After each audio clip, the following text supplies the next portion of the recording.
आप सभी का स्वागत है हमारे इस कार्यक्रम धरती धोरारी में। इस कार्यक्रम में हर बार हम आपकी मुलाकात करवाते हैं अलग अलग क्षेत्रों से जुड़े हुए हमारे विशिष्ट अतिथियों से। कोई डॉक्टर होता है, कोई इंजीनियर होता है और कुछ होते हैं लोग जो समाज के लिए कुछ ऐसा अनोखा और अनूठा कार्य करते हैं और मानवता के लिए अपने कार्य को ही सर्वोपरि रखते हैं। इसी कड़ी में आज हम आपकी मुलाकात करवा रहे हैं पुरुषोत्तम गुप्ता जी से। पुरुषोत्तम जी, बहुत बहुत स्वागत है आपका हमारे इस कार्यक्रम धरती धोरारी में। दर्शकों, आपको बता दें कि पुरुषोत्तम जी ने सामाजिक कार्यों में, बहुत सारे कार्यों में एक महत्वपूर्ण भूमिका निभाई है।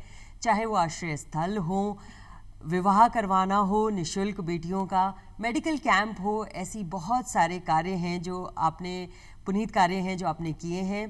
पुरुषोत्तम जी, सबसे पहला सवाल जो मेरा आपसे आ रहा है वो ये है कि हर किसी का जो बचपन होता है वो एकदम अलग होता है।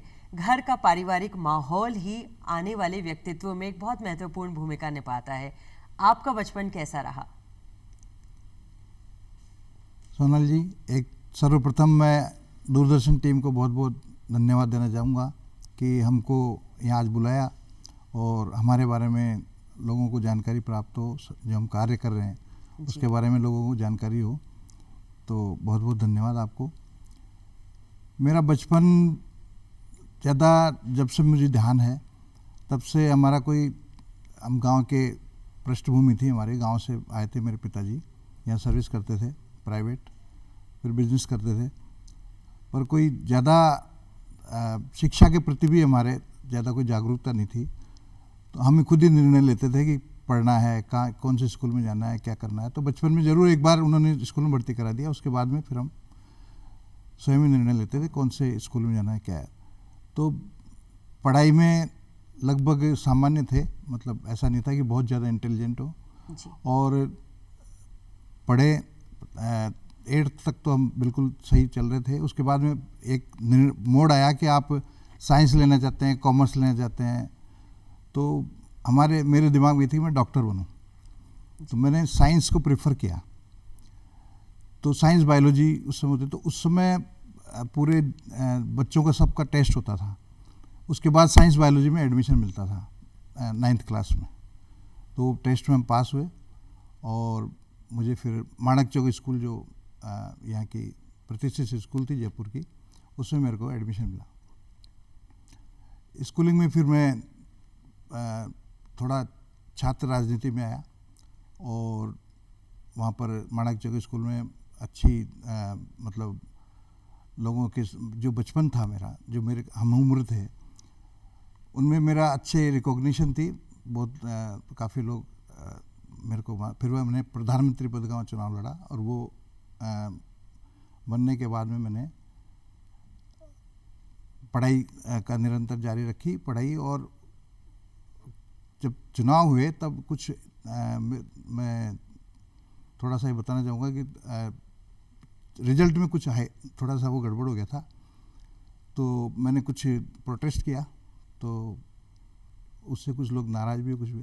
तो एक उदाहरण देना चाहूँगा आपको स्कूल के टाइम का। हमारे टीचर हेडमास्टर थे वहाँ स्कूल में, माणक स्कूल में। उन्होंने मुझे कहा कि पुरुषोत्तम, तुम आगे पढ़ाई कहाँ करना चाहते हो? मैंने कहा जी मेरी इच्छा है कि मैं महाराजा कॉलेज में जाऊँ। सबसे प्रतिष्ठित कॉलेज था जी 11th में। हाँ जी, और अभी भी प्रतिष्ठित है वैसे तो महाराजा कॉलेज का, साइंस के हिसाब से। तो उस समय मैंने कहा गुरुजी मेरे को वहीं एडमिशन लेना है। बोले मुझे नहीं लगता तुम नेतागिरी करते हो तो ये तुम ले पाओगे, पढ़ाई पे ध्यान नहीं देते। नहीं, मैंने कहा गुरुजी मैं ज़रूर वहाँ पे एडमिशन लूँगा। मैंने अच्छी पढ़ाई की और अच्छे नंबरों से पास हुआ और वहाँ एडमिशन लेके मैं वापस उनके पास गया, पाँव छुए। मैंने कहा सर मैं महाराजा कॉलेज में एडमिशन ले लिया मैंने। तो बहुत खुश हुए और शाबाशी दी मेरे को।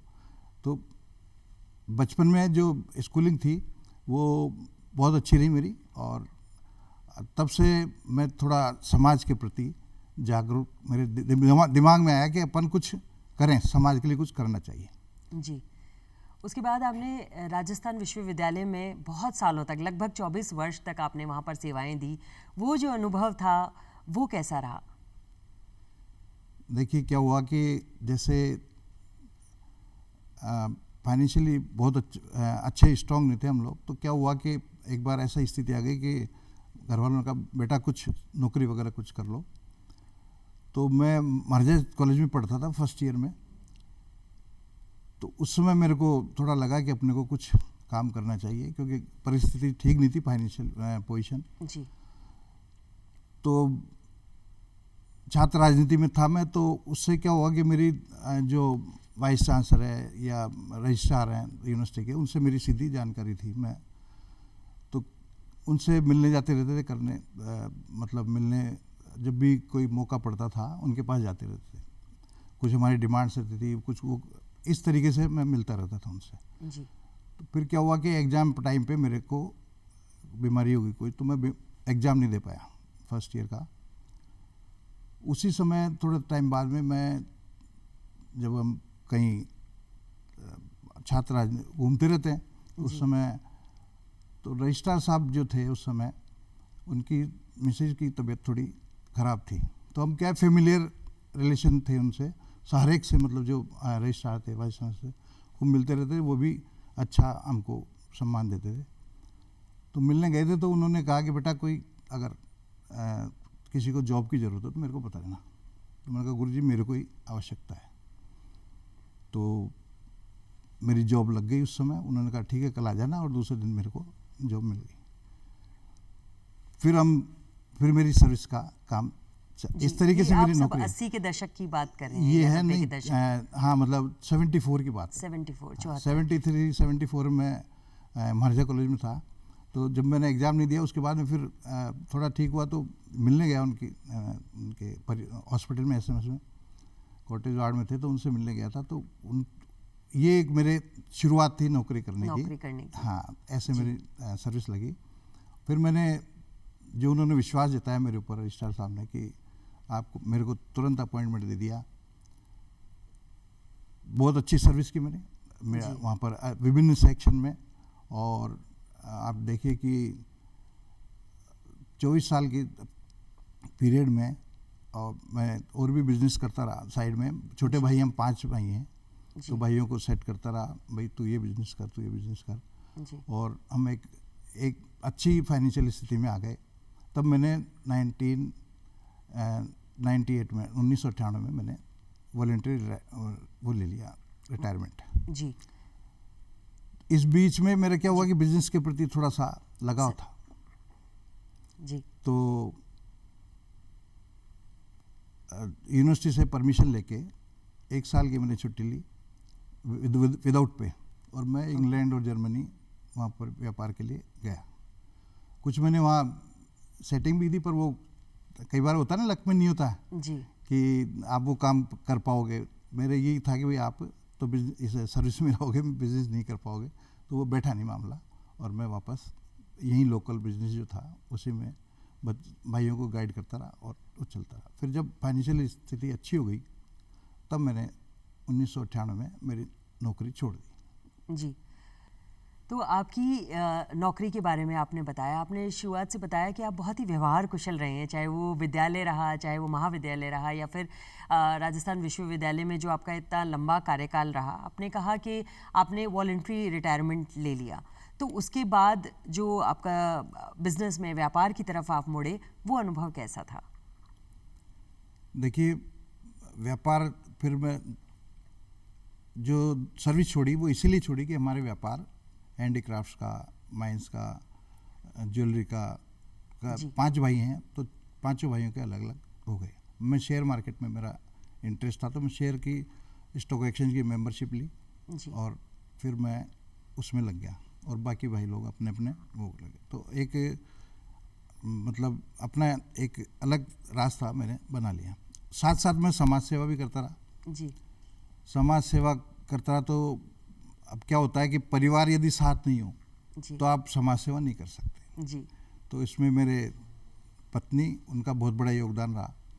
मुझे बहुत सपोर्ट करती थी कि आप जो कार्य कर रहे हैं बहुत बढ़िया है, समाज के लिए करना चाहिए, और मैं आपकी इस काम में पूरी सहभागी जहाँ भी मेरी आवश्यक हो, और मैं कहीं आपको इस बारे में रोकूंगी नहीं। तो बिजनेस के साथ साथ मैं समाज सेवा भी करता रहा, और कई जगह हमने धर्मशाला बनाई, जैसे भानगढ़ में बनाई धर्मशाला, एक खंडेला में बनाई जी। उसके बाद में जो काम होने चाहिए, लोग जो बाहर से आते हैं उनके लिए कई क्या होता है कि कई बार जगह नहीं मिलती रहने की करने की, बाहर से लोग आते हैं तो उनके लिए धर्मशालाएं वगैरह, उसमें पूरी व्यवस्था खाने की और रहने की पूरी तरह निःशुल्क व्यवस्था थी। हाँ जी, निःशुल्क व्यवस्था थी। फिर बाद में क्या हुआ कि कुछ मेंटेनेंस प्रॉब्लम आने लगी तो हल्का सा कोई चार्ज, बाकी फिर भी ज़्यादातर चीज़ें निःशुल्क। जैसे मेडिकल कैंप लगाने हैं वहाँ पे, तो लोगों से जो कोई आते थे भाई हम मेडिकल कैंप लगाएंगे, उनको हम प्रोवाइड करते थे, हम भी लगवाते थे मेडिकल कैंप। जयपुर की जो सर्जिकल यूनिट है उसने भी दो या तीन कैंप लगाए हमारे यहाँ पे खंडेला में, और 500 बेड के वहाँ पर लोगों के ऑपरेशन हुए और वो उन्होंने फ़ायदा लिया उसका। सर्जिकल भी होते थे और वैसे मेडिकल वाले भी होते थे कि ऑर्थोपेडिक, सर्जिकल जैसे भी होते थे, बहुत अच्छे अच्छे ऑपरेशन भी वहाँ पर होते थे जी। तो ये जी, तो पुरुषोत्तम जी, जैसा आपने बताया कि आपने बहुत सारे पारिवारिक दायित्व निभाए, अपने भाइयों को भी मदद की कि वो अपने करियर में सेट हो पाएँ, बिजनेस में सेट हो पाएँ। उसके बाद आपने कहा कि आप बहुत लकी हैं कि आपकी जो अर्धांगिनी हैं वो आपको पूरा सपोर्ट करती हैं। तो अब जो है आपने पूरी तरीके से अपने आप को सामाजिक कार्यों में ही समर्पित कर रखा है, और कौन कौन सी क्या भावी योजनाएं हैं आपकी भविष्य को लेकर के, और कौन से ऐसे कार्य हैं जो आपको लगता है कि नहीं किए हैं और मन में कहीं दबी इच्छा है कि और मुझे बहुत कुछ करना है समाज के लिए? देखिए, समाज सेवा में जितना मन ये रहता है कि समाज सेवा में जितना लग जाए हम और समाज की जितनी भी सेवा कर पाए उतना कम है जी। क्योंकि समाज में क्या होता है कि हर तरीके के, हर तबके के लोग होते हैं, उनकी विभिन्न प्रकार से सेवा करनी होती है। कभी किसी को फाइनेंशियल दिक्कत होती है, किसी को मेडिकल की आवश्यकता होती है, कभी किसी को एजुकेशन की ज़रूरत होती है, कभी किसी को रोज़गार की आवश्यकता होती है। तो वो सारी चीज़ें प्रयास करते हैं हम हर एक की कुछ न कुछ हेल्प कर पाएँ, और उसमें काफ़ी सफल भी हुए हैं। अभी जैसे कोरोना पीरियड था जी। कोरोना के अंदर जो हमने धर्मशाला बनाई है अतिथि गृह, लगभग उस समय 100 कमरे थे हमारे पास में। खंडेला का जो धर्मशाला बनी हुई है वो सीकर कलेक्टर साहब का फ़ोन आया कि साहब हमको ये जगह चाहिए आपकी। हमने निःशुल्क उनको जगह प्रोवाइड कराई, पूरी 100 के 100 कमरे हमने उनको दे दिए कोरोना पीरियड में निःशुल्क। तो जब विभिन्न प्रकार के संकट आते हैं उस समय भी हम प्रयास करते हैं कि जितनी समाज की जितनी ज़्यादा से ज़्यादा सेवा हो सके करते रहें। लोगों को किट बांटना है, ऑक्सीजन कंसंट्रेटर देना है जी। ये सारी चीज़ सेवाएं हमने कोरोना के पीरियड में भी की है, खंडेला में भी की है और जयपुर में भी की है, दोनों जगह। और उसके अलावा जैसे किसी को फाइनेंशियली आवश्यकता है, किसी के घर में कोई प्रॉब्लम हो गई है, तो उसमें भी हम लोगों से बोल करके जो सहयोगी होते हैं दान लेकर के उनको रिकमेंड करते हैं कि भाई आप इनको थोड़ा हेल्प करेंगे तो बहुत अच्छा रहेगा इनके जीवन। मतलब आर्थिक सहयोग, जैसे कई बच्चे भी आपके पास आते होंगे कि वो आगे शिक्षा प्राप्त करना चाहते हैं पर उतना उनके पास आर्थिक रूप से वो इंडिपेंडेंट नहीं है कि वो खुद कर पाएं, तो आप उनकी मदद करते हैं। हाँ, ऐसे लोगों के हम हमारी और जैसे समाज की जैसे पैरेलल संस्था है कोई भी, उनको भी हम रिकमेंड कर देते हैं जो वही काम कर रही होती है पर्टिकुलर, भाई हम तो वो रिकमेंडेशन हमारी मान लेते हैं, लोग लगभग कर ही देते हैं, सबको सहयोग कर देते हैं। जी पुरुषोत्तम जी, हर किसी के जीवन में उतार चढ़ाव आते हैं। आपकी भी जब हम कहानी जान रहे हैं तो बहुत सारे उतार चढ़ावों से भरी हुई वो कहानी है। जीवन में कब आपको ऐसा लगा कि मुझे सामाजिक कार्यों की तरफ इतना समय देना है? क्योंकि कोई भी कार्य जब किया जाता है तो आर्थिक रूप के अलावा मानसिक तौर पर और समय की बिना चिंता किए, बिना परवाह किए कि मैं 10 घंटे काम करूंगा या 15 घंटे, ऐसे भी अवसर आए होंगे जीवन में। तो वो जो अंदर से अलग कहते हैं ना जिसको कि, या एहसास वो जो होता है, वो एहसास आपको कब हुआ कि मुझे सामाजिक कार्यों की तरफ ही अपने आप को लगाना है? देखिए क्या है कि मैं बचपन से ही मतलब मेरे दिमाग में ये था कि जो मेरे सराउंडिंग्स थे, मेरे साथी लोग थे जी। उनकी जितनी हेल्प हो सकती थी, जैसे कोई प्रॉब्लम है, किसी के कोई चीज़ बुक्स की आवश्यकता है या किसी को पढ़ने में दिक्कत है, तब से ही मैं जैसे किसी से अलग से पढ़वाना है तो टीचर से बोल के मेरा क्योंकि थोड़ा उनमें लीडरशिप मैं करता था, तो उसमें क्या कि मेरे लोग बात मानते थे, टीचर वगैरह, प्रिंसिपल, टीचर, ये सब लोग सुनते थे बात को हमारी को, बहुत अच्छे लोग थे वो। तो बच्चों को अलग से पढ़ाई देना या उनको बुक्स देना या इम्पोर्टेंट क्वेश्चन देना, मतलब इस तरीके की चीज़ें जो हम कर सकते थे उनको। भाई क्या होता है कि हर तरीके के व्यक्ति होते हैं बच्चों में, फिर शुरू से ही जब ऐसी स्थिति हो कि थोड़ा कमज़ोर है तो फिर उसको हम थोड़ा हेल्प करके आगे बढ़ाते थे। तो समाज सेवा के एक बचपन से मेरे में एक जिज्ञासा थी, अपने को करना चाहिए। तो कॉलेज में वही वाली छात्र राजनीति में था ही मैं, तो मैंने जो अपने लोग होते थे या और भी कोई होते थे उनके साथ से सभी लोगों का सहयोग लेकर के और हेल्प करते थे। मैं तो इतना वो नहीं था भाई मैं किसी की हेल्प कर पाऊँ कि इंडिविजुअली, पर मैं जितना अपने शरीर से, मन से और जो भी मैं जितनी सेवा कर सकता था मेरे अप्रोच से, मैं आज ये काम आपसे करवा सकता हूँ तो मैं वो प्रयास करता था, आपको बोल के सोनाली जी ये वाला मेरा ये इन बच्चों का ये काम है, ये कर दीजिए इस तरीके से।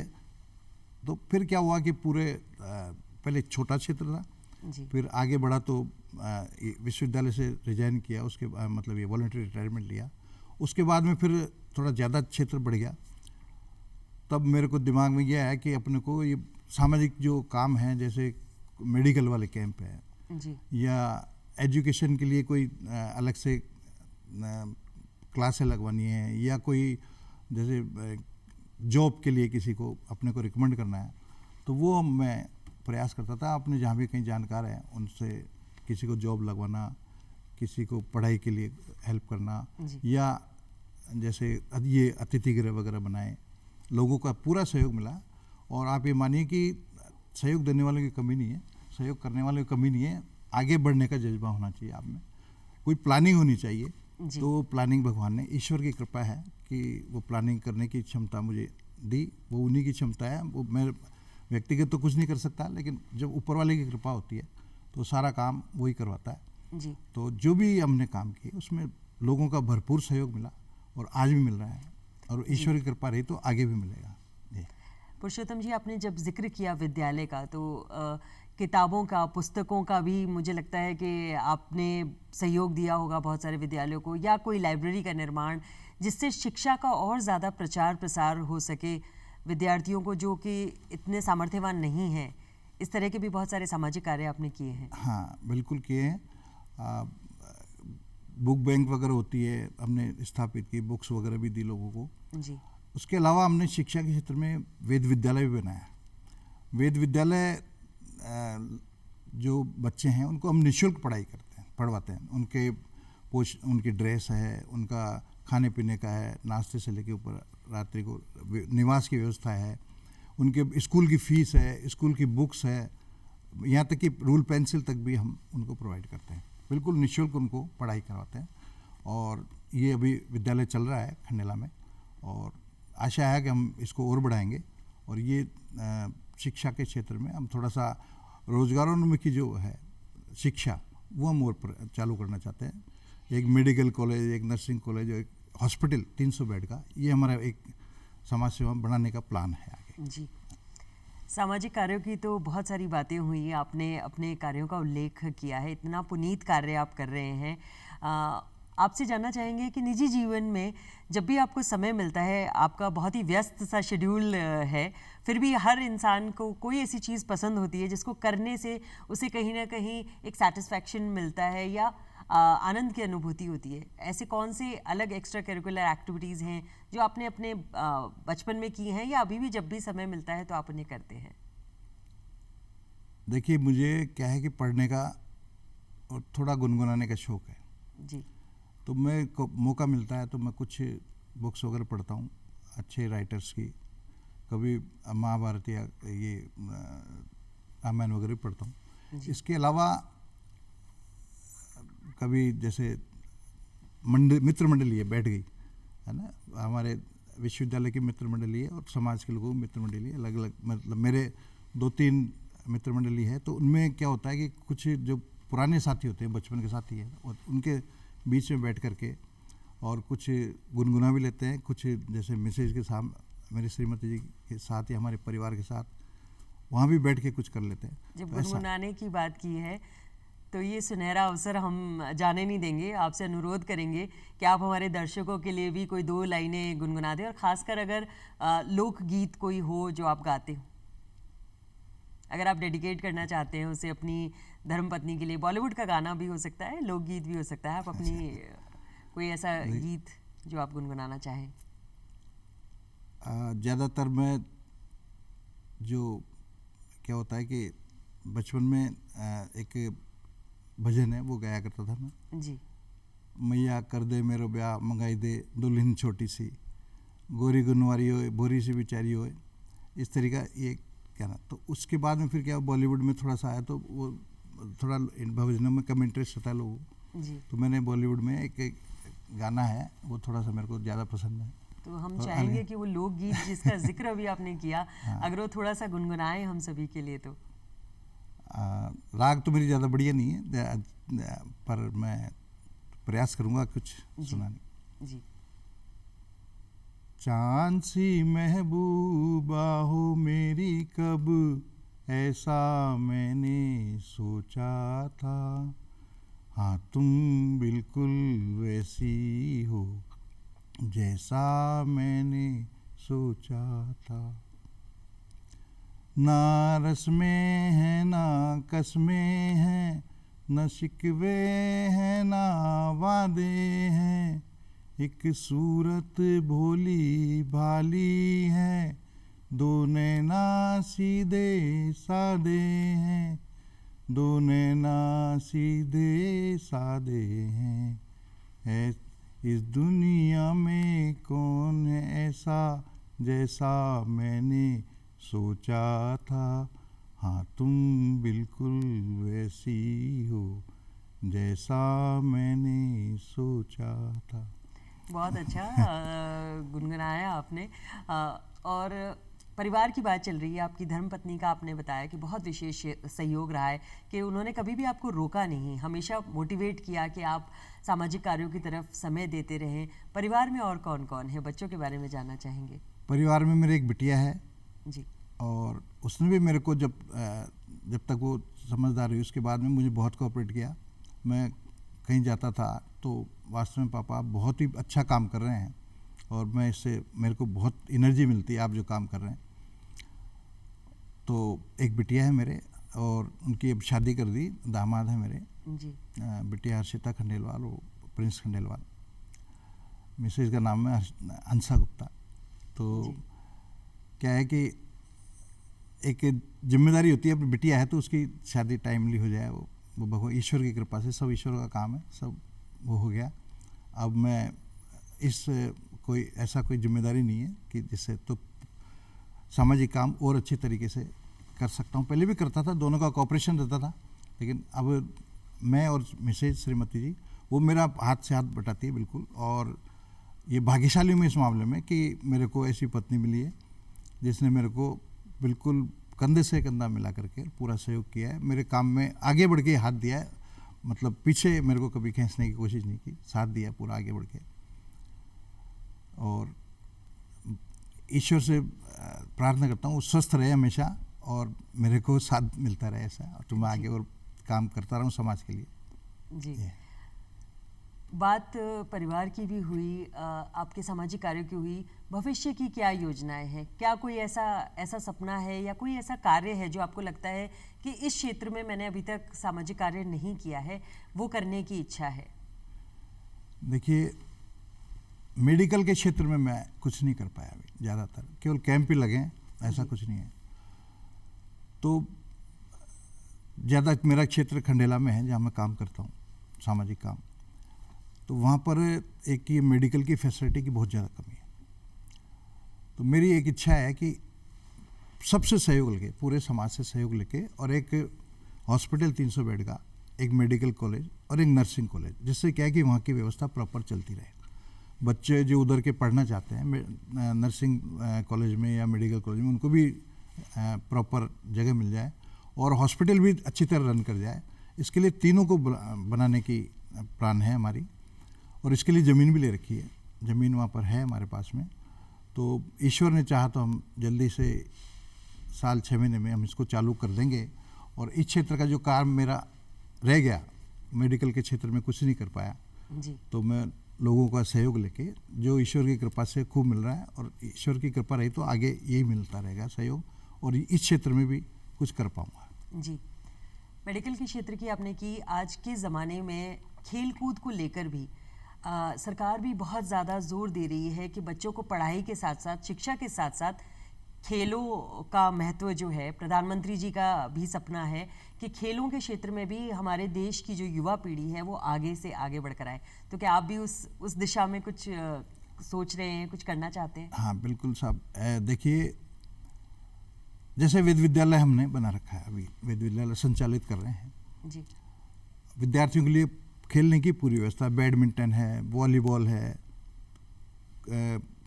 जो लोकल गेम अपने राजस्थान के जयपुर, कबड्डी है, खो खो है, ये खेलने के लिए तो खूब जगह है वहाँ पर जी। बाकी हम कैरम है, तो ये गेम्स भी हम उनको प्रोवाइड कर रहे हैं। मतलब इनके लिए चीज़ें, जैसे वॉलीबॉल है तो उसके लिए नेट है, बैडमिंटन है तो उसके लिए नेट है, वॉलीबॉल है, चिड़िया है, रैकेट होते हैं, वो मतलब बच्चों को ट्रेंड कर रहे हैं उसमें। हाँ, सब चीज़ें सुविधा, सारी सुविधाएं उपलब्ध करा रहे हैं।